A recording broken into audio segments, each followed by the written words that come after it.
DreAllDay.com. Now tuned into the show where you learn the discipline to show up day after day to do the work, the confidence to put yourself out there boldly and authentically, and the mental toughness to continue showing up, doing the work, putting yourself out there, even when the success you've expected to achieve has yet to be achieved. And on top of all this, you get a huge dose of personal initiative. That is the go-getter energy that moves any one of us out there, including yourself, especially yourself, as a matter of fact, to go and make things happen instead of waiting for things to happen. Then we put all this together into one philosophy. We create a whole streamlined system for this. We have codified the entire process, wrote a book, a hardcover book on the subject. We have this, a university, and you have this daily masterclass that is called Work on Your Game. All of it's called Work on Your Game.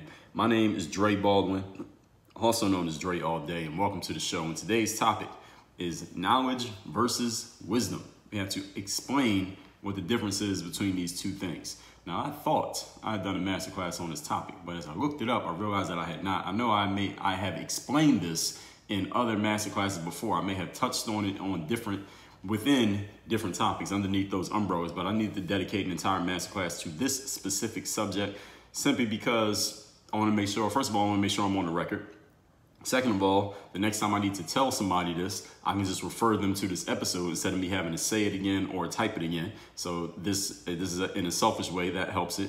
It puts me on the record so that you know exactly how I feel about this. And third, I think people need to understand the difference between these two things because there is a clear difference and there's a reason why this distinction matters. So I'm making this masterclass because, first of all, in this world that we're in now, I'm recording this in 2021, we live in an information-rich world.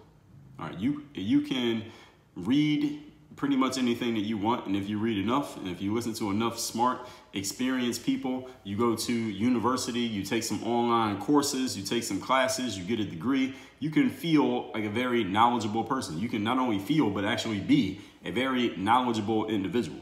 Now, technically, if we're going to get technical here, according to the Work on Your Game philosophy, real knowledge must be accompanied by experience. Just having information, reading something, watching something, taking a class, passing the class, does not mean you actually have knowledge. To me, you don't know something until you have actually done it. So you got some real experience and you've been 10 toes deep in the game. But for the sake of this introduction, we'll just say that knowledge can be the fact that you have the information. You took it in, you listened to it, you wrote it down, you took notes, you passed the test, all of that. Wisdom, however, is on a different plane.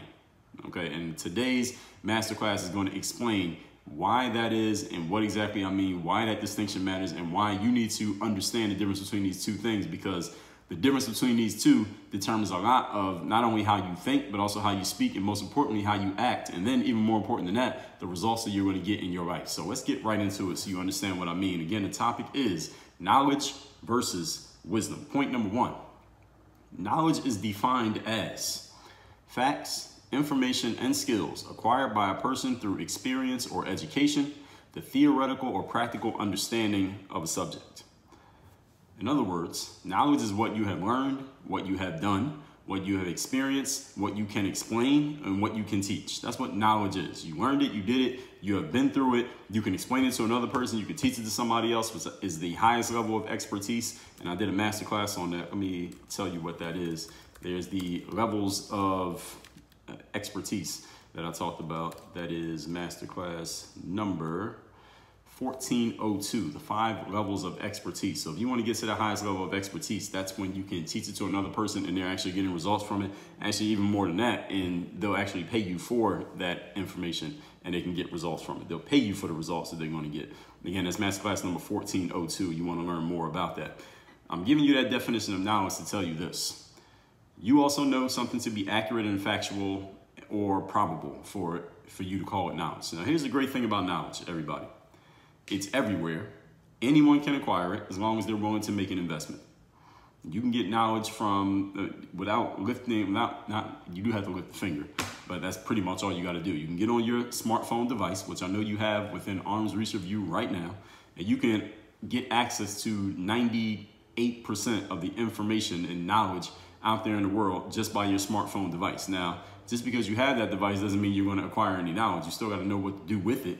First of all, you got to know what questions to ask in order to identify that knowledge. There's coming a time when Google's going to implant a chip in your brain, or Facebook will implant a chip in your brain that will read your thoughts and it will tell you the knowledge that you need without you even having to put it into words. It's going to read your mind. But that might be after all of us are long dead and gone. Our great grandkids will have to deal with that microchip implanted in their heads. Probably not us. But hey, you never know. Technology moves fast. But the point is, in order to get access to that knowledge, first of all, you got to want it. You got to be looking for it. You still have to want the knowledge in order to get it. It can't be forced upon you. Secondly, you got to know what to look for. You got to know what to ask for. Any of you has gone to college, you see. You get that list of classes that you could sign up for. You can't take all of them. You can only be in one place at a time. There's only so many credits a college will allow you to take in one semester, and only so many you want to take. And you got to make a decision. You got to make some choices. All right, which information, which knowledge, which class do I want to take here? I can't take 5, 8 a.m. classes Monday, Wednesday, Friday. I can only be in one of them at a time. Which one you want to get in? So you have to choose, and you have to want, first of all, then you have to make a decision, and then you have to go consume in order to get that knowledge. So the great thing about knowledge, this is the great part about it, is that it's everywhere. It is readily accessible, readily available to everyone who wants to acquire it, as long as you are willing to invest. Now, there are 5 forms of investment in life. I talked about this in episode number 609, 609. You can listen to any episode of this show in its history by going to workonyourgamepodcast.com. Episode 609 covers the 5 forms of investment. Here they are: time, money, attention, energy, and focus. You want to acquire knowledge, one of those 5 or a combination of them will get you any knowledge that you want. Time, money, attention, energy, focus. Tell me I'm wrong. The great thing about knowledge is everywhere. Anyone can get it with the right investment. Here's the challenge with knowledge. It's everywhere. That's the same thing that's a good thing is also a challenge with it, because you can't be everywhere at once. And here's another challenge. Here's another challenge that I didn't mention in the great things, is that knowledge is always changing. So the knowledge that I acquired when I was in college in the early 2000s is not the same knowledge that you are acquiring if you're in college right now. The knowledge has changed, even though you may be taking the same class. You may be in the same type of classes that I was in, but it's being taught in a completely different way because the knowledge is different now. Maybe the knowledge is not different, but maybe the person who is teaching it has decided to approach it from a different angle. You could take a speech class, for example, with Professor A, and they teach it one way, and then you could go take a speech class with Professor B, the exact same class, allegedly according to the university, but a different teacher. They're going to approach it in a completely different way, completely different assignments. You might get a completely different grade. Or you might fail one class and pass the other one simply because of the way that it was taught, or maybe you don't like the professor. Maybe the professor don't like your ass. But you understand what I'm saying. Knowledge can be approached from different angles. I talk about concepts like discipline, confidence, mental toughness. There are other people who can talk about those same concepts and talk about it in a completely different way than the way that I talk about it. And it's not necessarily that I'm right and they're wrong, or that they're wrong and I'm right. It's just we're approaching the knowledge from different angles and different ways. We have different experiences, different ways of explaining it, and different things that we emphasize. So knowledge, not only does it change over time, but it can be approached in different ways. And there are so many different ways to talk about certain subjects that you can have 10 different people talking about it 10 different ways, and none of them is wrong. It's just a matter of what perspective you're going to have when you look at it, or which one most resonates with you. This is why you can have so many people doing similar things. I mean, how many life coaches do we have out there? How many business coaches? How many influencers? How many models? How many motivational speakers? We can have so many of them because not everyone is going to fit. It's not going to be the right flavor for everyone out there. There are 8 billion people on this planet. There might be one guy who's good for these 10,000, but another guy, he's good for these 25,000. Another person, you're good for these 500. Another person, you're good for this class over here. Another person who's good for this million over here. So there are different flavors that everybody can go with. And some of us as consumers, we might like 10 different people. I like him the most, and then them, and they're okay, and this person, nah, but these people I like too. So we can have different flavors at different times depending on what knowledge we want to access and how we want to access it. So this is the challenge with knowledge, is that you can never have all of it. All right? It is an endless buffet that will just keep serving you, or allow you to keep coming up and getting as much food as you want, as long as you're willing to keep eating it. So knowledge is everywhere. This is the challenge. It's always changing. And knowledge can conflict with each other. So someone might have a completely different idea of what confidence is. I wrote a book talking about confidence is super you, your highest level of confidence, taking your confidence as high as you can go and then taking it even higher than that. While there are other people who talk about confidence and say, no, you need to regulate it. You need to have it under control. You don't want to go too far because then it becomes arrogance, and then you get into a danger zone and you get out of control and you don't practice enough no self-regulation, and they think that's the right way of looking at confidence. And there are people who agree with them, and that's okay. I don't see it the same way, and that's why I'm me and they're them, and that's why we have all these different flavors, and everyone is not exactly the same. But this is a challenge with knowledge when you are in accumulation mode, when you're in acquisition mode, because there are so many different ways that you can get it, and the knowledge can be in conflict. For example, in life, would everyone agree that there is a time that you should be aggressive, a time that you need to go out and make sure people pay attention to you and people notice you and people hear exactly what you're saying? Everyone can agree with there are times for that in life. And we can also agree that there are times in life that you should hang back and play for time and not force the action and not make too much noise and kind of just let things calmly happen as they're going to happen without you forcing any of the action. We can all agree that both of those are true, but they're usually not true at the exact same time. And it depends on the situation, depends on the person, depends on the circumstance, depends on all of the context that goes within it. This is the challenge with knowledge, is that knowledge can bump heads against each other. Both pieces can be correct, or all pieces. Might be 8 different angles on that very point right there of getting someone's attention, or when to go for attention and when to fall back and not go for attention. There can be 8 different ways of approaching it, and they're all correct, but it depends on the context of the situation and the elements involved as to what makes the most sense for each individual person in each individual circumstance. Some people, for example, are just naturally aggressive individuals, so being more aggressive will work for them. Whereas another person is more reticent, and it makes more sense for them to play back and fall back a little bit more and go for time because that works with their personality, it works with their character. So 2 people can have different perspectives, or 20 people can have different perspectives on the exact same idea, and they all have accurate knowledge. Imagine that. 20 different people, 20 different perspectives, but they're all accurate and they're all correct. I mean, in the year 2020, we had a global pandemic hit the country. And I heard many times when people were arguing about who's right and who's wrong, what we should do, what we shouldn't do, people throwing out charts and people throwing out all this data, and then people arguing about the data and how you're looking at it and what data you're leaving out and what parts to pay attention to. And people would say things like, well, we believe in science. We're listening to the science. We're following the scientists. We're following the experts. Well, here's the problem with that. The experts didn't even agree. Everyone, I haven't heard one consensus idea on exactly who should do what and why to do it and where to do it and what makes the most sense, because there's all this conflicting information. And they could all be accurate. They could all be giving accurate information and have accurate knowledge, but they're just looking at it from different angles. They're comparing it to different baselines. Somebody's looking at what this country did and what this country did and this country did. And then someone will say, well, this country is different from that country because they have this and they have that, and there's this many people and that many people, and they did this first and they did that first. We don't even know who to trust. We don't even know who to believe, do we? I still don't know. I don't know who's the one voice that we should listen to on any particular subject. And a lot of times on subjects like that, when the information is always changing, there isn't any one voice. That's the challenge with knowledge. There is no one voice. There is no one way of looking at it. There is no right and there is no wrong many times, because the information is always evolving. And there are different ways of looking at the information. And here's the thing. If you don't know all the different ways of looking at information, then you can't tell anyone, whether you're talking to an expert or you're talking to a novice like yourself, you can't tell anyone what's the right way of looking at a certain piece of knowledge, because you don't know what all the different ways of looking at it are. And this is the challenge with knowledge, is that it's so vast that if you really think about it, you cannot take it all in at once. No human being can take in all of the knowledge that's out there in the world. This is a big challenge with knowledge, because if you're in acquisition mode of knowledge, you could theoretically spend your entire life acquiring knowledge. All right, it will never run out. You will never get all of it. And as soon as you think you got all you need on one particular subject, new information is coming to the room.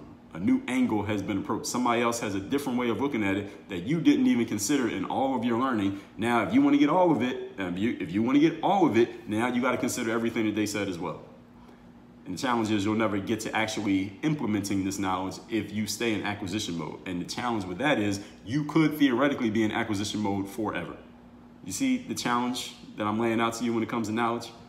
Maybe one person has half of the knowledge and another person has the other half of the knowledge. And they're both right, but they got to put their halves together. But for whatever reason, they don't want to, because who knows? The Democrats and the Republicans, American government, good example of that. This is the point that I'm making, though. Or maybe somebody just interprets the same information in different ways. They can have, everyone has the exact same information, but one person looks at it this way, another one looks at it this way. Who's right, who's wrong? Nobody. Knowledge is an endless buffet.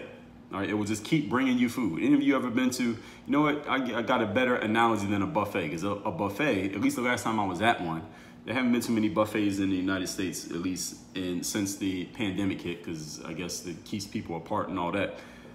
But you know what knowledge is like? Knowledge is like going to a Brazilian steakhouse. Any of you ever been to the Brazilian steakhouse? If you haven't, here's how it works. You sit down at the table, and the waiter comes and takes your order, as what happens at most restaurants, and you let them know, hey, I'm gonna have I think they call it rodizio. If I'm pronouncing that wrong, somebody can help me out. If you got any Brazilians listening to the show, shout out to Brazil. But the rodizio style Brazilian steakhouse. Now, usually the steakhouses do have a buffet as well. I haven't been to a Brazilian steakhouse in a minute, but the last time I was at one, they have the buffet, so you can go, it's like a salad bar, you get your little, salads and breads and things like that. And then they give you this little card. This on one side is green, it's basically like, bring me more of the steak. And the other side is red, like, all right, I'm good, don't bring me any. And as long as you have the green side of your card up on the table, and it doesn't matter how many people are at the table, there are people whose job it is, I don't know what you call them, the servers, I guess. They walk around the seating area, and they have this steak, like on and I don't know these terms, so any of you know the terms, forgive me. But they walk around, let's say somebody has baby back ribs, something like that. So they have the ribs, this big cut of ribs, and they come around to the table, and then they pull up right next to you, and they have the ribs in front of you, and they show you. And then you look at it, and they'll tell you what it is. They'll say, this is baby back ribs, or this is barbecue chicken, or this is filet mignon, whatever it is. And you say, yes, I want some, or no, I don't. If you say yes, then they have a knife right there in their hands, and they cut a piece off or a couple pieces off and put it right there on your plate for you on the spot. And then the next person comes with a different type of meat. You say yes or no, they give you that. Next person, yes or no, more, and they just keep coming. As long as you sit there and keep eating it, they will keep bringing it to you. And again, any of you been to a Brazilian steakhouse, you know exactly what I'm talking about. That's how knowledge is. It doesn't keep bringing it to you as long as you keep saying yes. And only to the point that you turn that card over to the red side to let the servers know, stop bringing this meat over here. They will keep bringing it over and over. So a buffet, you got to go up there and get it. Knowledge, they can just keep bringing it to you. So it's kind of like a buffet / Brazilian steakhouse. It's kind of like a little bit of both, because you got to want it, but at the same time, it keeps getting brought to you. So this is the challenge with knowledge, okay? You can die from eating at a buffet too much. All right, you eat too much at a buffet, you say yes too many times to that steak and that meat coming around that Brazilian steakhouse, all right, you can die of indigestion, okay? You don't want to become what I talked about in episode number 208. You don't want to become a pig. And when I say a pig, I'm not talking about your physical stature, but that might have something to do with it. What I really mean when I say a pig, that's an acronym, stands for Professional Information Gatherer. Now, a lot of people become professional information gatherers when they get so stuck on, I have to acquire all the knowledge, or I got to get more knowledge, or I got to answer more questions before I actually start taking action. The challenge is there's too much knowledge for you to get it all. It's impossible. So you have to limit yourself. Just because you know something doesn't mean you know how to use that information, because that only comes from experience. And the thing is, you can't get experience if you keep acquiring more knowledge. If you become a professional information gatherer, you will never stop gathering information. You'll never get to the next part, which is implementation. And experience what comes with experience are the failures of that same knowledge. You will realize, okay, this knowledge doesn't work the way that I thought it would, or it doesn't work anymore, the way that it used to. This is all part of the game when it comes to gathering knowledge. So now that I have properly warned you of the challenges of information gathering and knowledge gathering, let's move on to point number 2. Topic, once again, is knowledge versus wisdom, understanding the difference. Wisdom exists on a different plane. I said that in the introduction, and let me tell you why. First, let's get a definition of this word wisdom. Wisdom is defined as the quality of having experience, knowledge, and good judgment. That's it. Experience, knowledge, and good judgment, all three. So knowledge is part of wisdom, as you can see. That's why it's on a higher plane. Knowledge goes under the umbrella of wisdom, but wisdom also includes experience, i.e. implementation, and good judgment, i.e. decision making. You see how all this works together?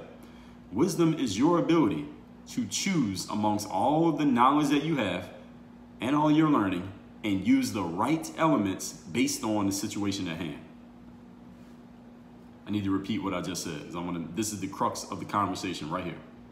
Wisdom is your ability to choose amongst all of the knowledge and learning that you have acquired and use the right elements based on the situation at hand. Wisdom can see that while, yes, this is true, it can also recognize that that is true. This is what wisdom has the ability to do. In other words, wisdom can see all sides of a situation. A wise person, wise coming from wisdom, can see all sides of a situation.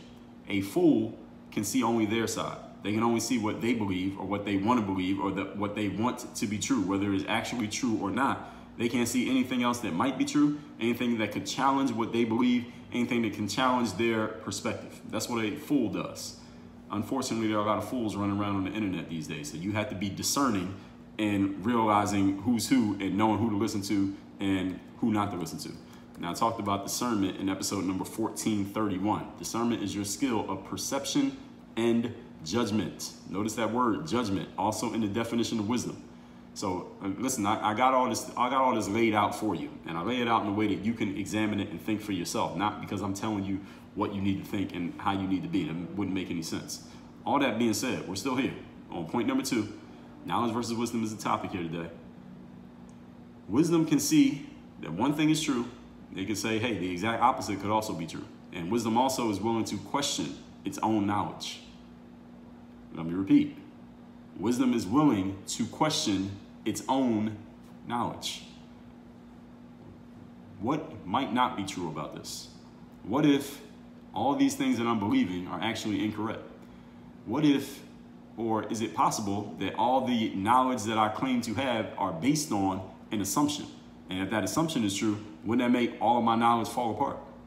Wisdom is willing to ask these questions because wisdom is always willing to challenge its own beliefs.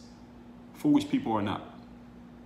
Ask yourself, which one are you? And ask yourself about the people around you, because we know the law of association, right? You become them. Wise people can see multiple sides of a situation and appreciate knowledge from multiple perspectives. Fools, on the other hand, are guided by knowledge that they think they have or that they actually have. The challenge is they can't see anything other than their own point of view. That's what makes a fool a fool. It's not necessarily that they don't have information. You can have a whole lot of knowledge and still be a fool. The way that you can have a whole lot of knowledge and still be a fool is when you are unwilling to look at any other perspectives besides your own. If you believe the knowledge that you have, you know everything that you need to know, you went to school, you got a degree, you got a good job, you got a certain title, you got people listening to you, you've published some things and people are finding it and they agree with it. Just because you've done all that does not mean it's impossible for you to be a fool. You can still be a fool. What can make you a fool is when you are unwilling to challenge your own knowledge and you're unwilling to examine conflicting perspectives with what you believe to be your knowledge. I hope you all caught everything I said there in point number 2. Is the crux of the difference between having information and actually knowing how to use the information. A lot of people these days have information. Actually, all of us have information. As a matter of fact, you listen to this right now, you have access to the internet, you have information, whether you know it or not. What keeps you from being a fool is knowing how to use the information. So basically the floor for being an idiot just got raised. All right, so you can still be really smart and still be an idiot simply because you don't know how to use the information that you have and or you're unwilling to look at anything other than the information that you have. Because as I already told you on point number 1, information is always changing. Knowledge is always changing. It's always expanding. There's always something new to be learned and there's always a different angle to look at it from. So if you get to a certain point and say, okay, I'm good, I know everything I need to know, but at that exact moment you become a fool because something has changed in the time that it took for you to have that thought, but you're unwilling to look at it. Let's move on to point number 3. Today's topic is knowledge versus wisdom, understanding the difference. Understand that wisdom is an art. Wisdom is not a science. Knowledge is closer to a science than wisdom is. Knowledge can be a science because you can say, in order to fix this broken down car engine, you need to do step 1, step 2, step 3, step 4. To change the oil, you need to do these things right here. That's a science. If I can lay it out and codify it and say, this is the process, 1, 2, 3, 4, 5, that's science. Art is when it goes more by feel and it may not work the same way every single time. So science can be, here's how you record a video on your phone and then export it to youtube.com and set it up to schedule it to come out the next day. There's a science to that because there are steps that you can follow and it works the exact same way every time. Art would be